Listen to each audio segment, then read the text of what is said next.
മലയാളികളുടെ number 1 choice Kerala matrimony.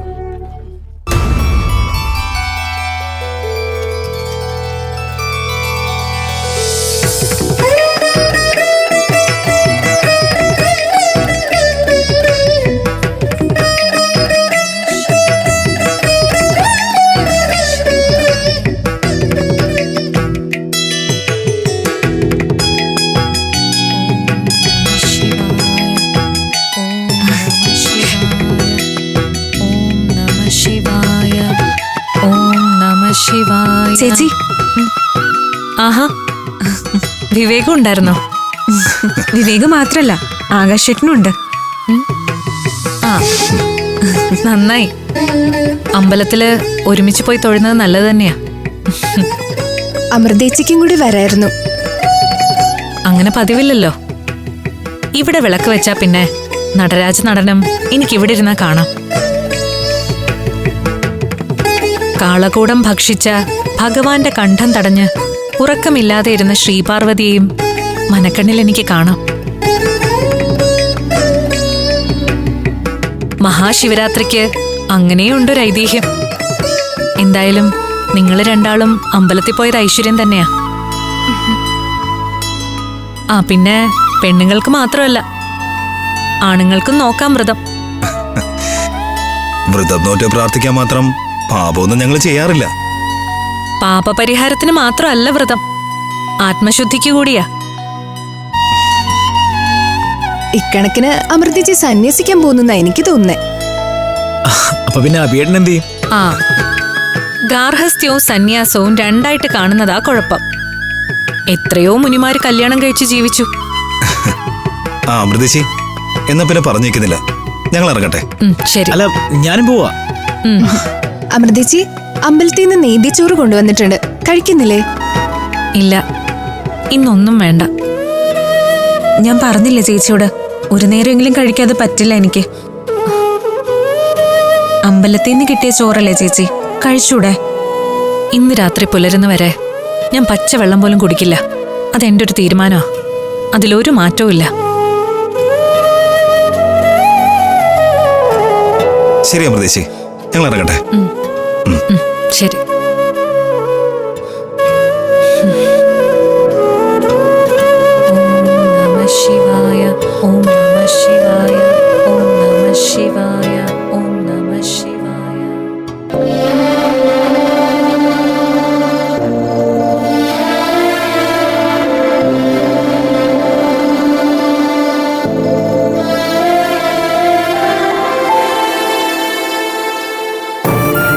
അഖിലയുടെ അനഘയുടെയും കണ്ണീര് കാണാൻ എനിക്ക് വയ്യ അഭി. അങ്ങനെ ഉണ്ടായ പിന്നെ ഞാനില്ല.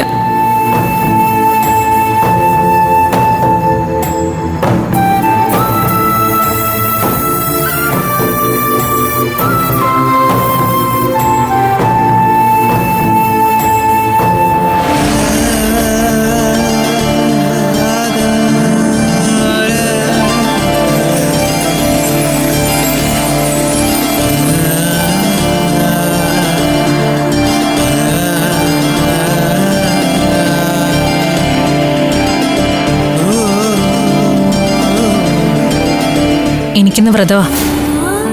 സ്നേഹിക്കുന്നവർക്ക് വേണ്ടിയല്ല, സ്നേഹിക്കപ്പെടാൻ വേണ്ടി ജലപാനം കഴിക്കില്ല ഞാൻ.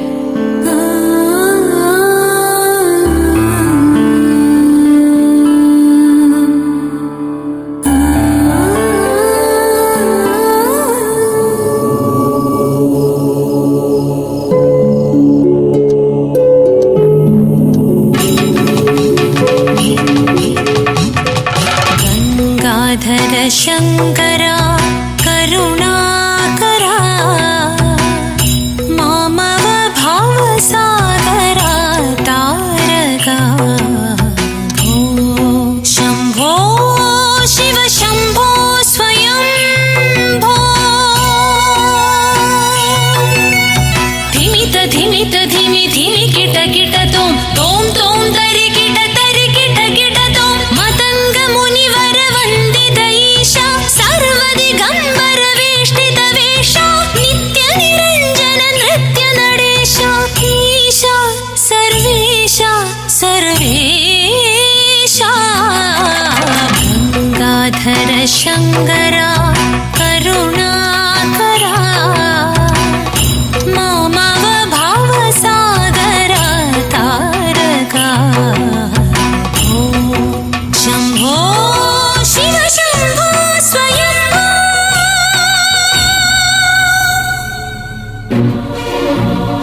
വ്രതം മുറിക്കാൻ അമ്പലത്തിൽ പോണമെന്നുണ്ടോ? ഇതിലായിക്കൂടെ? എന്തായാലും എന്റെ നന്മയ്ക്ക് വേണ്ടി പ്രാർത്ഥിച്ചല്ലേ? ഞാൻ എല്ലാവർക്കും വേണ്ടി പ്രാർത്ഥിച്ചു. ഏറ്റവും കൂടുതൽ പ്രാർത്ഥിച്ചത് എനിക്ക് വേണ്ടിയാണോ? അല്ല. നാവ് പറയുന്നതല്ല, മോഹൻ പറയുന്നത്. താനിത് മര്യാദയ്ക്ക് കുടിക്കുന്നുണ്ടോ? നിർമ്മാല്യം കഴിഞ്ഞ് പൂജിച്ച് വാങ്ങിച്ചതാ. കുടിക്കേ.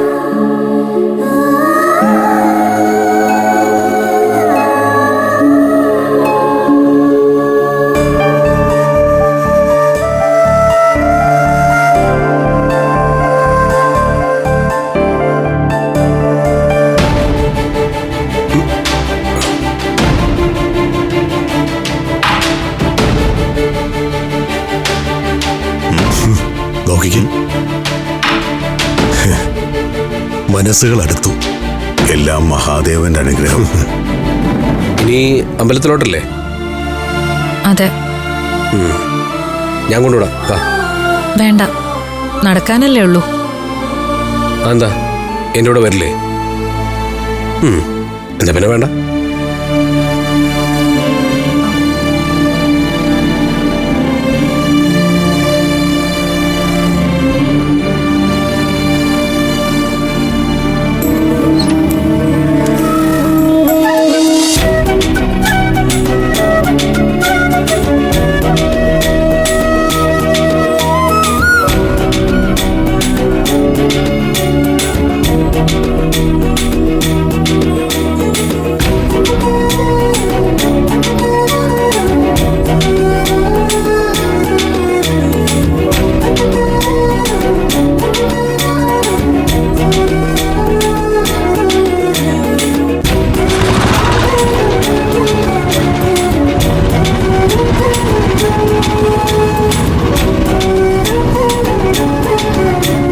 മാർച്ച് 5 ദൂരം കുറയാണ് സർ.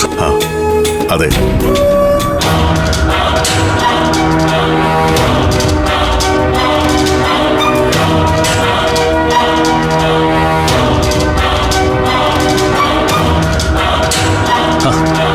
ദിവ്യേ, രാവിലെ മുതൽ ഞാൻ ശ്രദ്ധിക്കുക. നിനക്കെന്താ പറ്റിയത്? കാര്യങ്ങളൊക്കെ നമ്മൾ വിചാരിച്ചതുപോലെ പോവല്ലേ? എല്ലാം നമ്മൾ വിചാരിച്ച പോലെയാണോ പോകുന്നതെന്ന് എനിക്ക് സംശയമുണ്ട് സുമേഷ്. അമൃതയെ കബളിപ്പിച്ച് ഡോക്യുമെന്റ്സ് വാങ്ങി എന്നുള്ളത് ശരിയാ.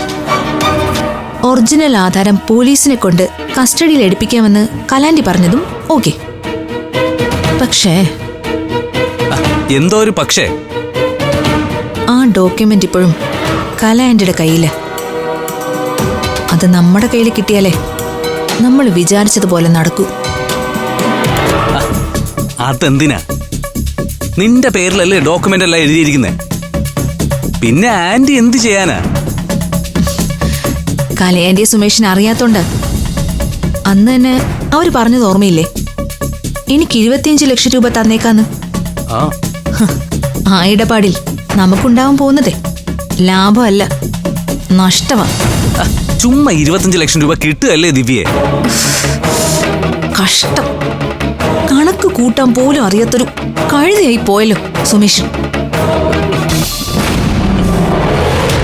ആധാരം കലയാന്റിയുടെ പേരിലായ നമുക്ക് 25 ലക്ഷം രൂപ അവരെ തരുമെന്ന് തന്നെ വിചാരിച്ചോ? പക്ഷേ അതോടെ അഖിലയുടെ കല്യാണം അങ്ങ് മുടങ്ങും. അമൃത തരാമെന്ന് പറഞ്ഞ 60 പവന്റെ സ്വർണം നമുക്ക് പിന്നെ കിട്ടുമോ? 60 പവനിപ്പോ 35 ലക്ഷം രൂപ വിലയുണ്ട്. 35 ലക്ഷം രൂപ വേണ്ടാന്ന് വെച്ചിട്ട് 25 ലക്ഷം വാങ്ങുന്നത് ലാഭമോ നഷ്ടമോ?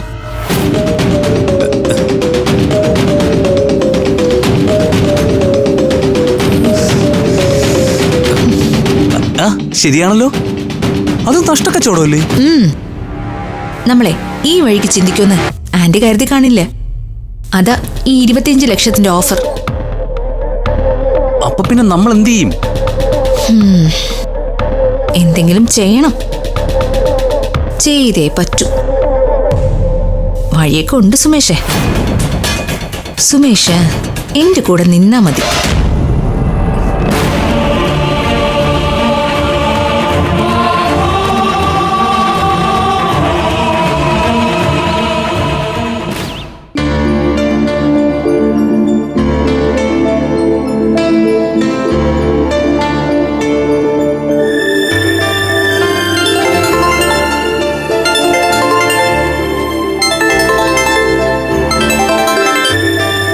ഹലോ. സഹദേവ, ഞാൻ ചന്ദ്രസേനാ. ആ മനസ്സിലായി. എപ്പോഴും വിളിക്കാറില്ലെങ്കിലും ഈ നമ്പർ ഞാൻ സേവ് ചെയ്ത് വെച്ചിട്ടുണ്ട്. ഞാൻ നമ്മുടെ അമൃതമോളുടെ നിശ്ചയം പറയാൻ വേണ്ടി വിളിച്ചാ. ആ ഞാൻ അറിഞ്ഞു. അഖില ആകാശിനോട് പറഞ്ഞായിരുന്നു. മാർച്ച് 5-ാം തീയതി അല്ലേ? അതെ അതെ. പിന്നെ അമ്മാവനെ ക്ഷണിക്കേണ്ട കാര്യമില്ലല്ലോ. ഇവിടെ എല്ലാ കാര്യങ്ങളും നോക്കി നടത്തിക്കൊണ്ടിരുന്നത് സഹദേവനല്ലേ. ഓ, എന്നാലും പറയാനും വിളിക്കാനും ഒരു താല്പര്യം. അത് തന്നെ. ചന്ദ്രന്റെ മനസ്സ് മാറിയത് എത്ര നന്നായി. കുട്ടികൾക്കൊരു തുണയായില്ലേ? സഹദേവ, അംബികയോട് ഒന്ന് ഓർമ്മിപ്പിച്ചേക്കണം. മാർച്ച് 5-ന് എൻഗേജ്മെന്റ്, കല്യാണം ഏപ്രിൽ 4-ന്. ആ ഈ 3 പേരും കല്യാണം ഒരുമിച്ച് നടത്തിയാ പോരെ? ഒറ്റ മണ്ഡപത്തില്. അങ്ങനെ തന്നെയാ വിചാരിച്ചിരിക്കുന്നേ. കുട്ടികളുടെ സൗകര്യം കൊണ്ട് നോക്കിയിട്ട് തീരുമാനിക്കാം.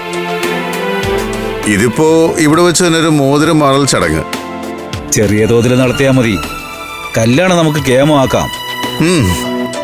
അത് മതി. അഭിമന്യുവിന്റെ വീട്ടുകാർക്കും അതാ താല്പര്യം. ആ എന്നാ ശരി, ഞങ്ങളൊക്കെ എത്തിക്കോളാം. ഓ ശരി. ആരായിരുന്നു? ഈ ചന്ദ്രസേനൊന്ന് മാറ്റം ഞാൻ ആലോചിക്കുന്നതേ. നല്ലൊരു അച്ഛനായി മാറി. ആ അയാളെ ശരിക്കങ്ങോട്ട് വിശ്വസിക്കൊന്നും വേണ്ട.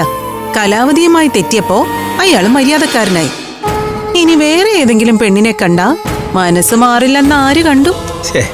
ഇനി അങ്ങനൊന്നും ഉണ്ടാവില്ല ഒരു കാലത്തും. 3 കല്യാണം ആർഭാടായിട്ട് നടത്തിയാലേ അമൃതയുടെ കയ്യിലെ കാശ് മുഴുവൻ തീരൂലേ? അവസാനം സ്വർണം എടുത്തെങ്ങാനും വിൽക്കോ? നിന്റെ കുഴപ്പം ഇതാ, നല്ല ഒന്നും ചിന്തിക്കത്തില്ല, പറയുകയില്ല.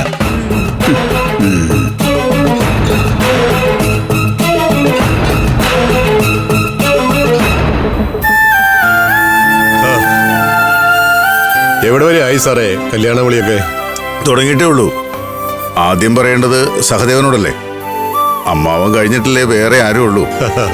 അതൊക്കെ പണ്ട്. ഇപ്പൊ കുട്ടികൾ 5 പേർക്കും അവരുടെ അച്ഛനാണ് ഏറ്റവും വലുത്. കാണുമ്പോ എനിക്ക് തോന്നുന്ന അസൂയ. കൃഷ്ണ, നമ്മൾ ഈ ഒരു മാറ്റർ ഒരുപാട് തവണ സംസാരിച്ച താൻ ഇങ്ങനെ ഓരോന്നും സങ്കല്പിച്ച് വെറുതെ വിഷമിക്കാന്നേ. ഞാൻ പറഞ്ഞതാണ് എല്ലാം ശരിയാവുന്നു അല്ലേ? പിന്നെ ഒരാശ്വാസം ഉള്ളത് ഇവിടുത്തെ കുട്ടികളുടെ സ്നേഹ. വലിയ സങ്കടങ്ങളൊക്കെ മറക്കാൻ ആ സ്നേഹം മതി. ആ പിന്നച്ചാ, പവിത്രനഗറിനെ വിളിക്കണം. വിവേകിന് അത്രയും വേണ്ടപ്പെട്ട ആളല്ലേ. വിളിക്കാം വിളിക്കാം. നമ്പർ എന്റെ കയ്യിലുണ്ട്. കല്യാണം അടുത്തു വരുന്തോറും അനഘയുടെ ഉത്സാഹം കൂടിക്കൂടി വരികയാണല്ലോ. ആളാകെ ഒന്ന് മാറിയിട്ടുണ്ട്. ആണോ? എന്ത് കല്യാണത്തെ പറ്റി ഓർത്തുള്ള ഉത്സാഹമൊന്നും അല്ല കൃഷ്ണേട്ടാ. അമൃതേച്ചിയുടെ അഭിയേട്ടനെയും കല്യാണമാ എന്റെ ഉത്സാഹത്തിന് കാരണം.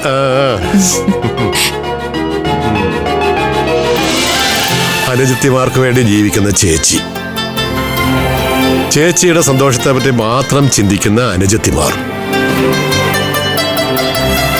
ഇങ്ങനെയുള്ള മക്കളുണ്ടാവണമെങ്കിൽ അച്ഛൻ ഭാഗ്യം ചെയ്യണം.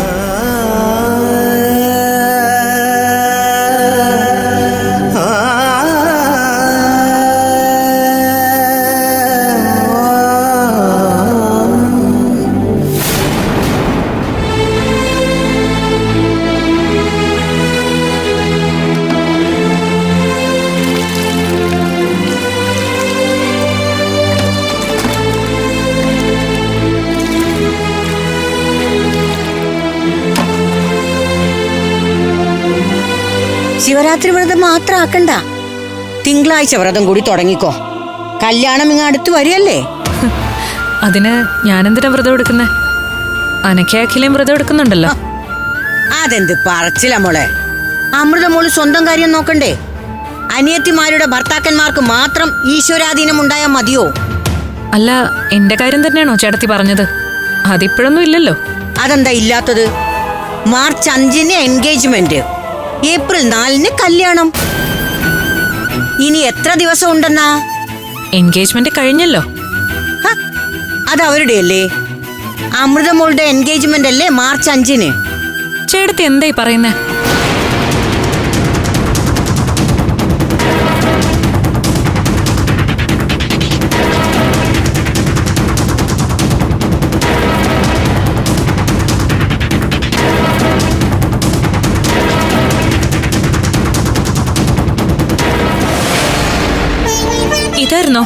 മാർച്ച് 5 എല്ലാരും പറഞ്ഞുകൊണ്ടിരുന്നത്. പിന്നെ ഏതിനാണെന്നാ മോള് വിചാരിച്ചത്? ദേ അച്ഛൻ അകത്തിരുന്ന് വേണ്ടപ്പെട്ടവരെയൊക്കെ വിളിച്ചു തുടങ്ങിയിട്ടുണ്ട്.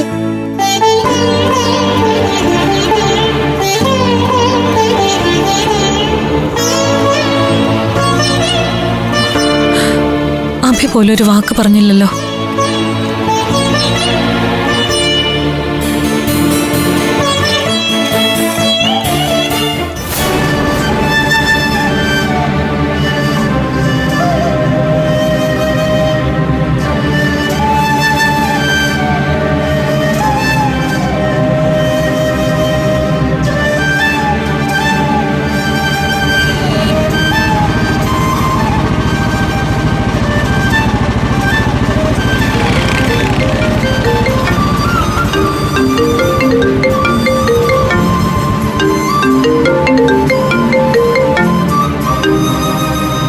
ഹലോ അമൃത, നമ്മുടെ വീടുകളിൽ എന്താ അഭി നടക്കുന്നത്?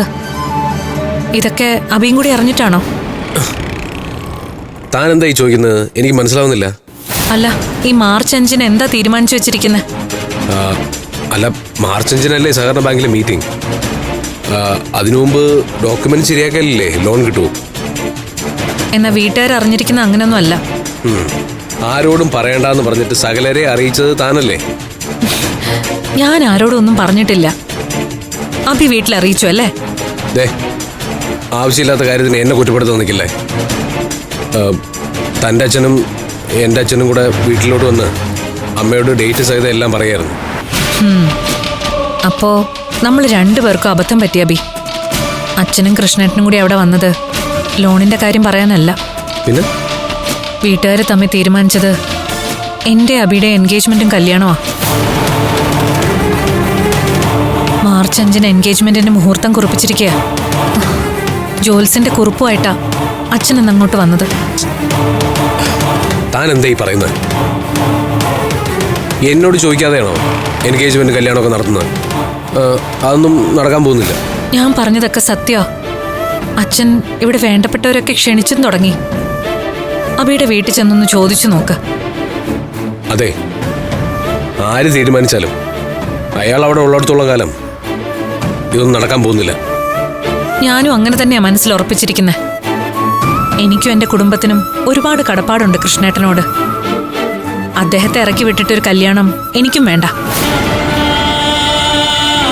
എങ്ങനെയെങ്കിലും വീട്ടിൽ പറഞ്ഞ് ഒഴിവാക്കാൻ നോക്ക്. എന്തെങ്കിലും ഒരു കാരണം കണ്ടുപിടിച്ചാൽ മതി. ഞാൻ വീട്ടിലേക്കൊന്ന് ചെല്ലട്ടെ.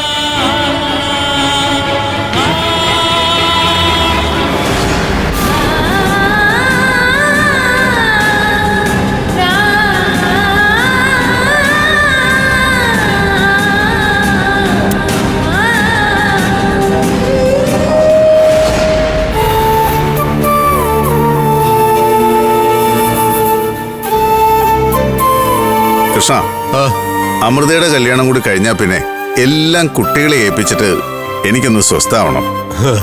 ആരാധ്യയുടെയും ആതിരയുടെയും കാര്യം നോക്കാൻ 3 ചേച്ചിമാരും ചേട്ടന്മാരും ഉണ്ടല്ലോ. പിന്നെ എനിക്ക് വിശ്രമിക്കാം. ചേച്ചിമാരും ചേട്ടന്മാരും അച്ഛന് പകരമാവില്ലല്ലോ.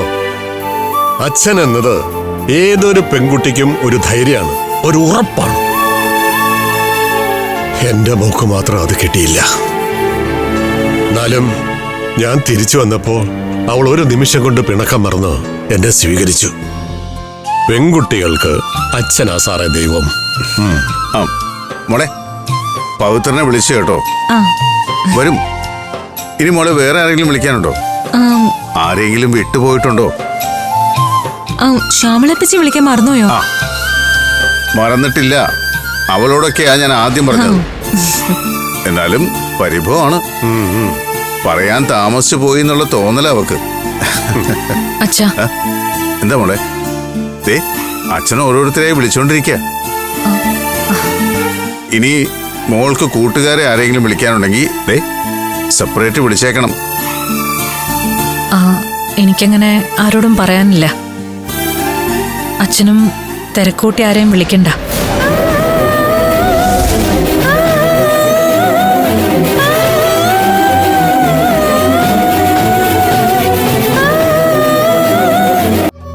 മലയാളികളുടെ നമ്പർ 1 ചോയ്സ് കേരള മാട്രിമോണി.